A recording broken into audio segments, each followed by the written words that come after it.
Assalamualaikum warahmatullahi wabarakatuh. Hai kanca-kanca Pamit TV, apa kabar kalian semua? Semoga selalu dalam keadaan sehat dan tetap semangat. Senang sekali rasanya pada kesempatan kali ini saya Adila Sabrina dapat menemani kanca-kanca Pamit TV dalam program penyuluhan hukum dan sosialisasi layanan peradilan dari Pengadilan Agama Muara Enim. Sebelumnya, saya mau mengingatkan buat kanca-kanca sekalian untuk dapat subscribe dan menyalakan lonceng channel YouTube Pamit TV agar kanca-kanca mendapatkan info terupdate dari video-video yang akan ditayangkan di channel YouTube Pamit TV. Serta jangan lupa untuk memberikan like dan komentar yang membangun di setiap video kami agar dapat menjadi motivasi bagi para agama Muara Enim untuk dapat terus berkarya. Baiklah, kanca-kanca Pamit TV, hari ini narasumber kita juga sangat spesial. Siapa lagi kalau bukan yang mulia Ibu Wakil Ketua Pengadilan Agama Muara Enim, Ibu Gita Febrita, SI MH. Selamat pagi, Ibu. Selamat pagi, Adila. Apa kabar, Ibu? Alhamdulillah, sehat. Alhamdulillah. Baiklah, kaca-kaca Pamit TV, kita akan membahas materi yang sangat penting. Karena mungkin banyak belum tahu nih mengenai salah satu kewenangan dari Pengadilan Agama, khususnya dalam pembagian harta bersama atau harta gonogini. Betul begitu ya, Bu? Iya. Sebelum masuk ke materi, saya ingin membacakan riwayat dari jabatan Ibu Wakil Ketua kami. Izin ya, Bu, saya bacakan. Silahkan, Adila. Ibu Gita Febrita SIMH mengawali karirnya sebagai calon CPNS calon Hakim Pengadilan Agama Dumai tahun 2006, menjadi PNS Hakim Pengadilan Agama Dumai tahun 2007, menjadi Hakim Pengadilan Agama Bekalis tahun 2009, kemudian menjadi Hakim Pengadilan Agama Tanjung Balai tahun 2013, menjadi Hakim Pengadilan Agama Siak Sri Indrapura tahun 2018, lalu menjadi Wakil Ketua Pengadilan Agama Tarempa tahun 2019, dan menjadi Ketua Pengadilan Agama Tarempa tahun 2020, dan sekarang menjadi Wakil Ketua Pengadilan Agama Muara Enim tahun 2022. Baiklah, kanca-kanca Pamit TV tidak usah berpanjang lebar, kita langsung saja ke materi kewenangan Pengadilan Agama Muara Enim, khususnya pembagian harta bersama atau harta gonogini. Pada Ibu dipersilakan, Bu. Assalamualaikum warahmatullahi wabarakatuh. Innal hamdalillah nahmaduhu wa nasta'inuhu wa nastaghfiruh wa na'udzubillahi min sururi anfusina wa min sayyiati a'malina may yahdihillahu fala mudhillalah wa may yudlilhu fala hadiyalah, amma ba'du. Kanca-kanca Pamit TV yang berbahagia, senang sekali saya bisa hadir di Pamit TV. Ini adalah tampil perdana, bisa berbagi pengetahuan berkenaan dengan beberapa kewenangan Pengadilan Agama, khususnya Pengadilan Agama Muara Enim.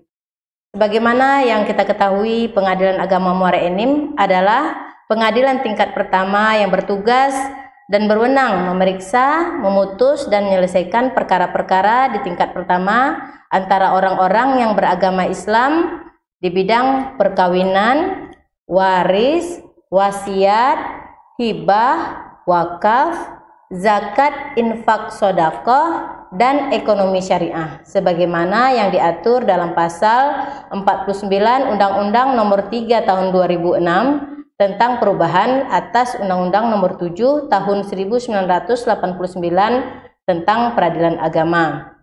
Kewenangan Pengadilan Agama Muara Enim di bidang perkawinan ini luas sekali ya, Mbak Adila. Salah satunya adalah yang akan kita bahas berikut ini, yaitu tentang pembagian harta bersama atau dikenal dengan pembagian harta gonogini. Beberapa kewenangan Pengadilan Agama Muara Enim yang lainnya sudah pernah kita bahas secara khusus di channel YouTube Pamit TV ini, seperti dispensasi kawin, izin poligami, ya, isbat nikah atau pengesahan nikah, dan juga hadonah. Kami persilahkan teman-teman, khususnya masyarakat Kabupaten Muara Enim dan Kabupaten Pali, yang ingin mengetahui lebih dalam bisa menonton video tersebut di channel YouTube Pamit TV ini. Insya Allah kedepannya, Mbak Dila, kita akan bahas satu persatu perkara-perkara yang menjadi kewenangan Pengadilan Agama Muara Enim yang lebih detail, sehingga harapannya masyarakat bisa terbantu dengan informasi yang kita berikan melalui media sosial Pengadilan Agama Muara Enim, salah satunya melalui channel YouTube Pamit TV ini. Baiklah kanca-kanca Pamit TV yang berbahagia, kali ini kita akan membahas tentang harta bersama ditinjau dari hukum positif di Indonesia, yaitu Undang-Undang Nomor 1 Tahun 1974 dan kompilasi hukum Islam.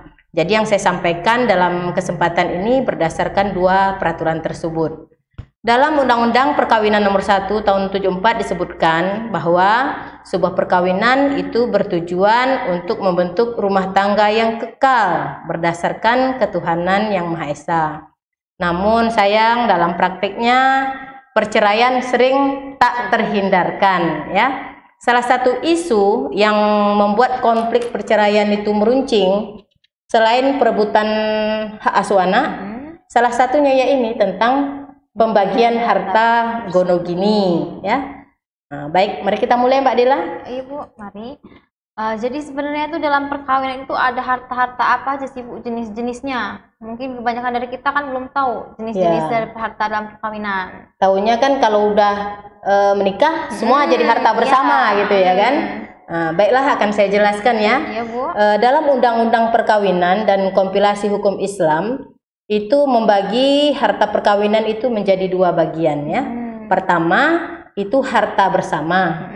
Kedua itu harta bawaan atau harta pribadi. Nah, kita bahas yang pertama dulu yaitu tentang harta bersama.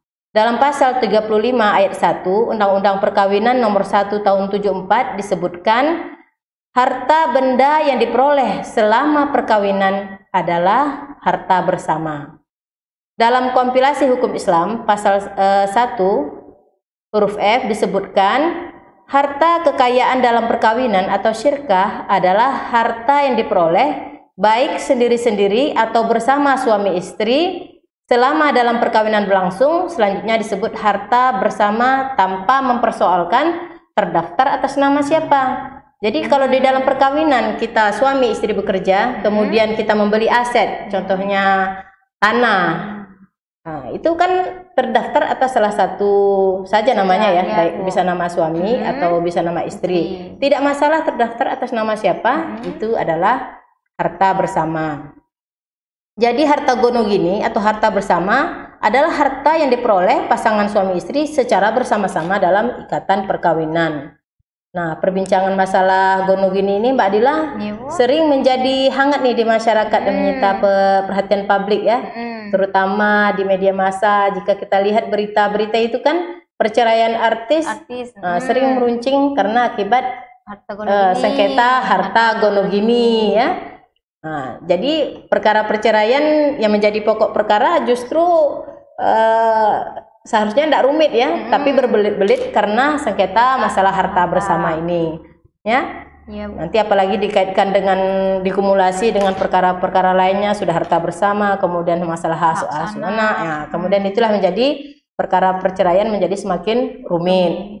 Ketentuan tentang harta gonogini atau harta bersama ini sudah jelas dalam hukum positif yang berlaku di Indonesia, bahwa harta yang boleh dibagi secara bersama bagi pasangan suami istri yang bercerai adalah hanya sebatas pada harta gonogini atau harta bersama sepanjang tidak ditentukan lain dalam perjanjian perkawinan. Nah, itu harta bersama. Kemudian yang kedua ini adalah harta bawaan atau bisa dikatakan harta pribadi.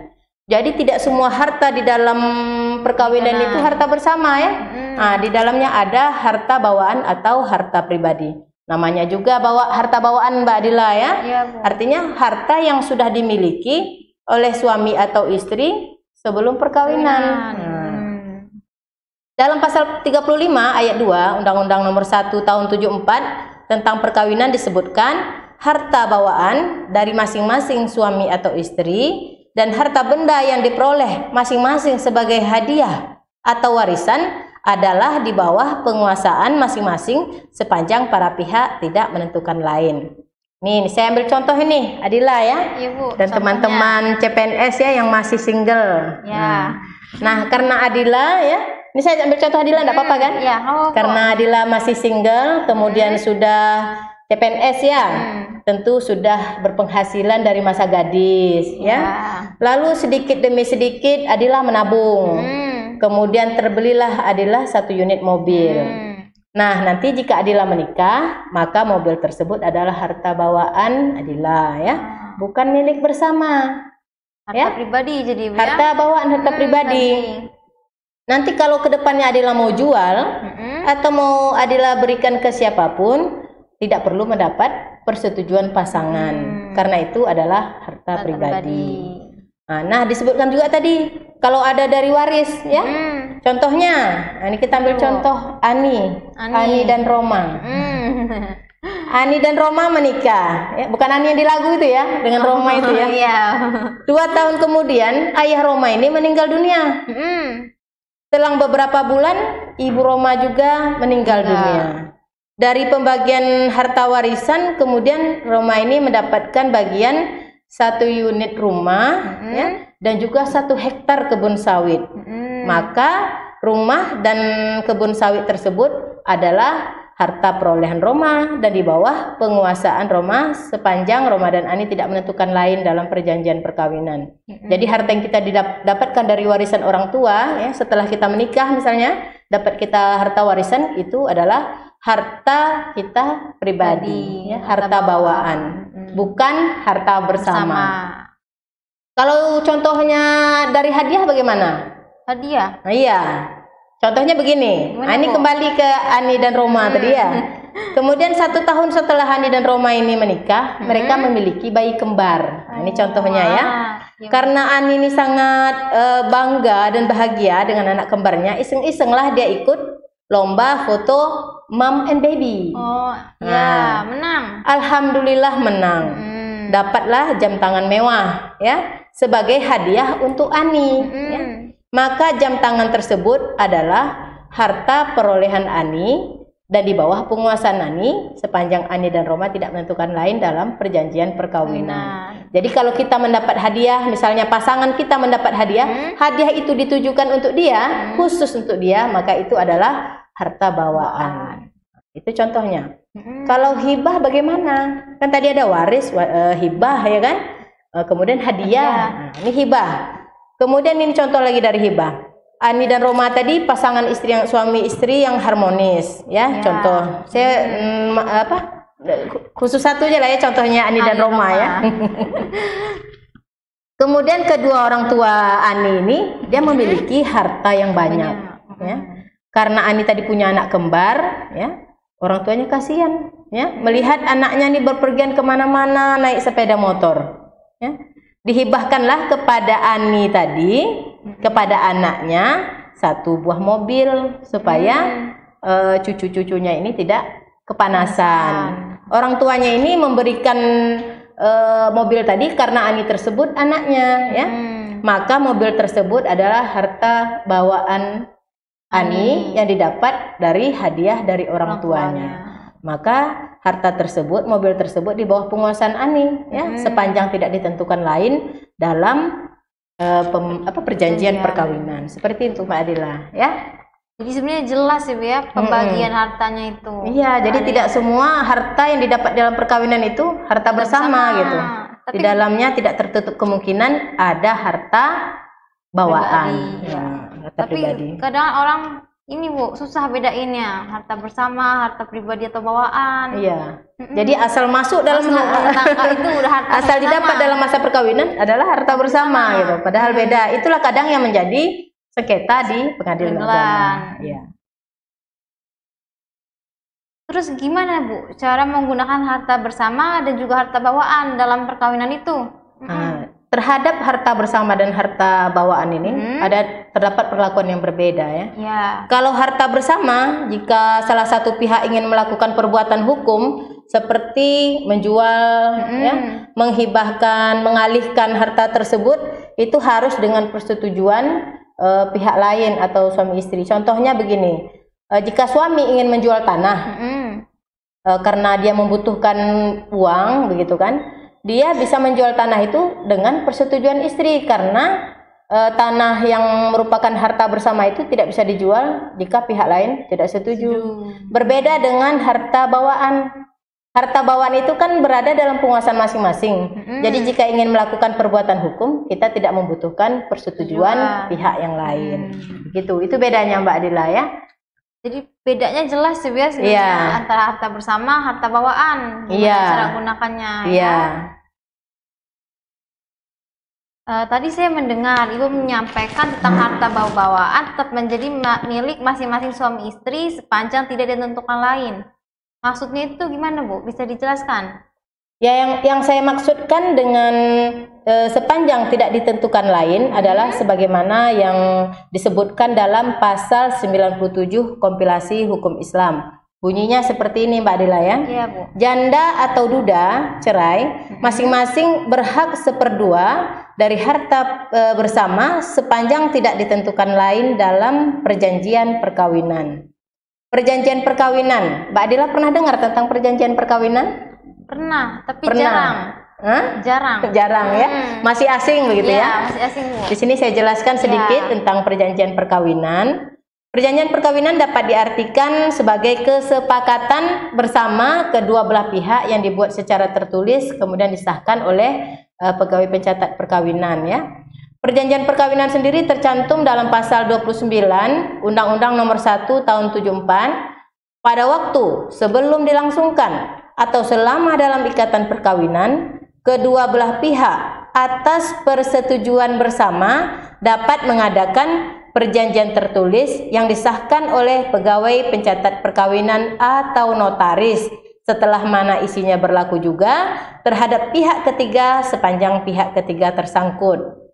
Itu di dalam ayat 1. Kemudian di dalam pasal 47 ayat 2 disebutkan perjanjian tersebut dalam ayat 1 dapat meliputi pencampuran harta pribadi dan pemisahan harta pencaharian masing-masing sepanjang hal itu tidak bertentangan dengan Islam.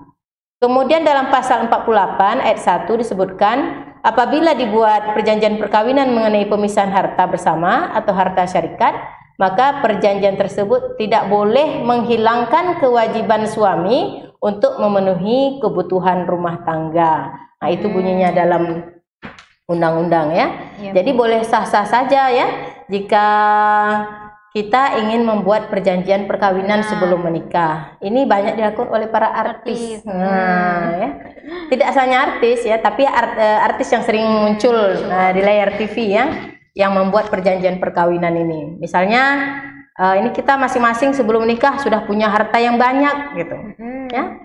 Ini masalah harta ini sensitif sekali ya Mbak Adila ya. Jadi waktu masih cinta-cintanya mungkin bukan masalah, tapi begitu terjadi perceraian ya, ini menjadi sengketa. Jadi untuk lebih amannya dibenarkan ini perjanjian perkawinan ini ya, asal tidak bertentangan dengan syariat. Misalnya begini, tentang penggabungan harta, seluruh harta yang didapat selama menikah akan menjadi milik bersama. Boleh-boleh saja begitu. Jadi tadi nanti kalau kita dapat seperti hadiah, waris, kemudian hibah, itu kalau dibuat di perjanjian perkawinan itu menjadi harta bersama, akan menjadi harta bersama. Atau boleh saja langsung pemisahan harta ya. Kita buat perjanjian harta yang didapat sebelum menikah atau di dalam pernikahan yang didapat dari hadiah, hibah, warisan itu menjadi harta milik masing-masing, boleh-boleh saja dibuat seperti itu. Tidak melanggar ya. Namun perlu diingatkan dalam pasal 48 ini boleh saja dibuat pemisahan harta, tapi jangan sampai menghilangkan kewajiban suami untuk memenuhi kebutuhan rumah tangga. Karena terus terang di dalam Islam sebetulnya tidak ada harta gedung gini, tapi itu ada pemisahan harta ya. Jadi setiap pribadi itu memiliki mempunyai kepemilikan terhadap hartanya masing-masing. Cuman di dalam KHI, dan ini sudah pemikiran ulama-ulama terdahulu, dikompilasi hukum Islam ini menjadi seragam ya. Jadi diatur tentang pembagian harta bersama ini. Kemudian hal yang disepakati dalam perjanjian perkawinan itu apa saja, Mbak Dila? Banyak ya. Pertama tentang harta bawaan atau harta warisan. Ini harta bawaan atau harta warisan ini mau dibuat terpisah atau mau digabung menjadi harta bersama? Boleh dibuat di situ. Kemudian diatur juga dalam perjanjian perkawinan itu masalah hutang, misalnya hutang piutang. Jadi boleh saja dibuat di perjanjian perkawinan, kalau kamu berhutang, kamu yang bertanggung jawab atas hutangmu. Nah, gitu. Atau kalau kita berhutang semua menjadi hutang bersama juga bisa. Kemudian yang ketiga masalah pemisahan harta, ya. Harta yang masing-masing diperoleh selama perkawinan menjadi milik masing-masing, sehingga suami istri memiliki kewenangan penuh atas harta pribadi mereka. Contohnya begini, suami istri sama-sama bekerja. Jadi harta mereka yang mereka dapat dari gaji misalnya bisa menjadi milik masing-masing, tapi di dalam penghasilan suami tentu tidak menghilangkan kewajibannya menafkahi istrinya. Kemudian bisa juga berisi dalam perjanjian perkawinan itu ketentuan-ketentuan lain yang tujuannya untuk melindungi aset maupun kelanjutan bisnis kalau ada ya di antara kedua belah pihak. Dan bisa juga tentang hal-hal lain yang dianggap penting dalam rumah tangga. Jadi memang banyak ya isi dari perjanjian perkawinan itu Mbak Dila ya. Jadi perjanjian perkawinan sebenarnya penting juga ya Bu untuk kita buat atau gimana? Itu kembali ke pribadi masing-masing ya. Nanti sebenarnya banyak ya hikmah atau manfaat dari perjanjian perkawinan. Tentu sebagai tindakan preventif ya, pencegahan apabila terjadi perceraian. Karena dengan dibuatnya perjanjian tersebut ya, perjanjian perkawinan tersebut akan mempermudah pembagian harta gono gini. Dan tentu saja perjanjian perkawinan ini dibuat atas persetujuan kedua belah pihak ya, dan dibuat secara tertulis. Banyak ini artis ini Mbak Dila yang malah membuat perjanjian perkawinan. Yang saya tahu aja contohnya Raffi Ahmad, Nagita Slavina, kemudian Ajun Prawira dan juga Jennifer Jill. Nah, itu mereka juga membuat perjanjian perkawinan. Jadi mempermudah, karena sebenarnya ikatan rumah tangga itu kita tidak bisa menebak ke depannya bagaimana ya. Jadi untuk wanti-wanti tidak ada yang mau bercerai sebenarnya ya. Semuanya menikah ingin hidup rumah tangga kekal sampai maut memisahkan ya kan. Tapi tidak tahu ke depannya di tengah jalan ya banyak cobaan, masalah, halang rintang masalah. Nah, jika kita buat perjanjian perkawinan sebelum itu mungkin akan mempermudah nanti terutama dalam pembagian harta bersama atau harta gono gini. Mengenai perjanjian perkawinan ini nanti Mbak Dela mungkin insya Allah ke depannya akan kita bahas lebih detail ya dalam pertemuan terpisah insya Allah. Insya Allah ya. Jadi tujuan dibuat perjanjian perkawinan itu apa aja Bu sebenarnya? Gimana? Tujuan dibuat perjanjian perkawinan. Itu yang saya sampaikan tadi Mbak Dila ya. Nah, nanti akan kalau untuk detailnya nanti kita akan bahas dalam episode tersendiri. Oke, baik Bu. Nah, jika kemudian antara mantan suami dan mantan istri ketika bercerai bersengketa, terlebih mengenai masalah harta bersama, apa solusinya Bu? Idealnya ya, ketika pasangan suami istri bercerai, kemudian mempermasalahkan tentang harta bersama atau harta gono gini, itu ada dua pilihan untuk menyelesaikannya. Pilihan pertama dan yang terbaik itu adalah perdamaian ya, secara syariat Islam. As-sulhu khair, berdamai itu lebih baik ya. Tetapi jika tidak terdapat kesepakatan, sudah diusahakan damai tetapi tidak terdapat kesepakatan, silahkan datang ke pengadilan agama. Nanti hakim yang akan menyelesaikan masalah pembagian harta bersama ini. Nanti di sana akan dipilah-pilah seperti tadi saya sampaikan ya. Tidak semua harta di dalam yang didapatkan selama perkawinan itu harta bersama, dan itu harus dibuktikan. Kalau salah satu pihak mendalilkan di dalamnya ada harta bawaan ya, nah, itu silahkan dia mendalilkan. Kalau terbukti ya, itu hakim yang akan memutuskan nanti mana harta bersama yang bisa dibagi dan mana yang harta bawaan. Kalau harta bawaan tentu kembali kepada penguasaan masing-masing yang memiliki harta tersebut, begitu Mbak Dila. Kemudian bagaimana pembagian harta bersama jika terjadi perceraian? Nah, terhadap harta bersama ini jika terjadi perceraian, kalau di dalam undang-undang itu harus dibagi sama rata. Harus dibagi sama rata antara suami istri ya. Pembagian terhadap harta bersama tersebut meliputi keuntungan dan kerugian. Kerugian juga Bu? Iya. Jadi bukan hanya keuntungan saja, kerugian juga ya. Dalam aturan kompilasi hukum Islam pasal 97 telah diatur bahwa masing-masing janda dan duda memiliki hak setengah bagian ya dari harta bersama yang didapat selama perkawinan. Nah, ada pertanyaan enggak mengenai kerugian itu?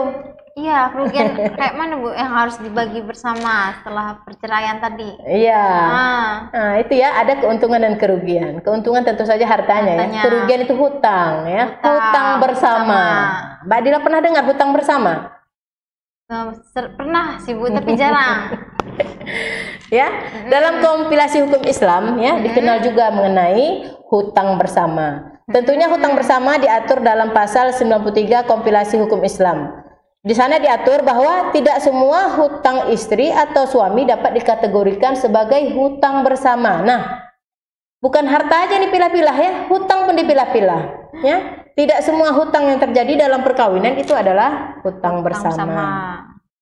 Saya bacakan aja lah pasalnya untuk lebih jelasnya ya. Iya, Bu. Pasal 93 1, pertanggungjawaban terhadap hutang suami atau istri dibebankan pada hartanya masing-masing. Contoh ya, ini contoh. Jika suami misalnya suka berhutang, dia berhutang dengan orang lain tanpa sepengetahuan pasangannya ya, dan tidak tahu digunakan untuk apa, tidak jelas ya, maka hutang seperti itu dibebankan pada hartanya masing-masing. Hartanya masing-masing tentu harta istrinya. Harta pribadi. Iya, harta pribadi ya, harta bawaan ya. Nah, kalau nanti dia bercerai, ada hutang bersama, tidak cukup harta bawaan, diambil dari harta bersama yang menjadi bagiannya, begitu ya.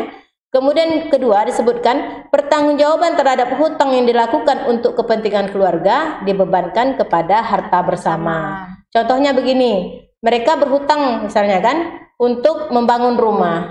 Membangun rumah itu kan untuk dipakai bersama ya. Kemudian jika terjadi perceraian, kemudian masih ada hutang, ya, nanti hutang itu dihitung sebagai hutang bersama dan dibebankan pembayarannya kepada harta bersama. Ya, dijual dulu harta bersamanya, kemudian sisanya baru untuk membayar hutang. Ya.